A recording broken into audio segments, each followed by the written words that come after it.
The intent of this channel is, if you're handy and you don't have unlimited funds, or our intention is to show you how to take something that could be very inexpensive because it needs some work, or something that is actually on the verge of being scrapped or discarded, and using that opportunity to get you out there and enjoy it. So one caution I will throw out there is that you do have to have the desire to do a lot of work on your own. In other words, be a do-it-yourselfer, and have basic knowledge of hand tools and some mechanical ability. I am not a professional. Everything I'm showing you is either stuff I've done for the first time or done as a result of getting our own projects set up the way we want them, modified to meet our needs, or just plain old restored from unusable condition to a usable condition. So like, subscribe, follow along, enjoy. It's going to be fun, entertaining, and hopefully educational. Just trying to show some of the benefits of owning a trailer sailor. Again, an advantage of having a trailer sailor is you can move it where you need to perform the maintenance rather than bringing all your tools and equipment to wherever the boat is.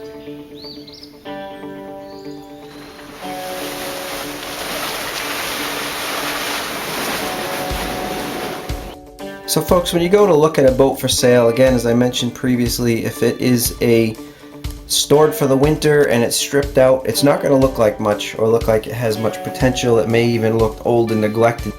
I'm going to do a lot of comparing between the O'Day 25 and the Catalina 25. Alright folks, so what I've done after maybe 2 hours of, as Mads on Sail Life says, glorious sanding, probably more glorious sanding. If this was rotted and it looked like there was a lot of water in the bilge when you open the boat up to look at it, I would tend to steer away from the purchase of the boat. Well folks, we got the foot pump working in the galley. Changing all the fittings and all of the water lines in the boat for this season. So we'll show you the finished product. You can see that the chain plates come through the cabin top here, and there's 4 large bolts that hold it to the bulkhead. If these leak, you're going to see some stains generating, following this down, and you'll see some bleaching and some staining of your bulkheads, because it's been a tremendous asset to the storage capacity and really gives us the ability to stay out on the water longer. Most people are deathly afraid of the swing keel Catalina, and this is the reason right here. If this cable breaks... Hey folks, we're 1 day away from launching.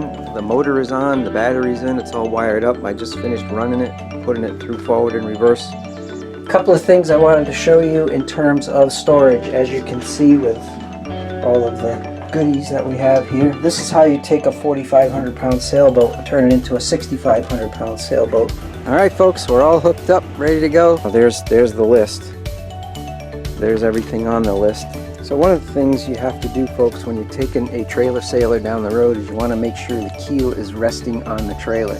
Alright folks, just doing the quick walk around, make sure all my lights, blinkers, brake lights are working. Alright folks, just went down the road 10 miles on the highway, 60 miles an hour plus. Just double checking everything. Well folks, we made it to the launch site.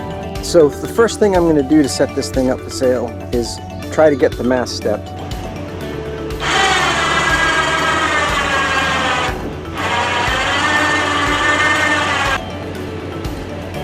Well folks, we did it. It's 4 hours in Dodger, Bimini, mainsail, Genoa, standing rigging, running rigging, reefing lines, and it's ready to go in the water. So a lot of work, but we'll be splashing it in just a few minutes.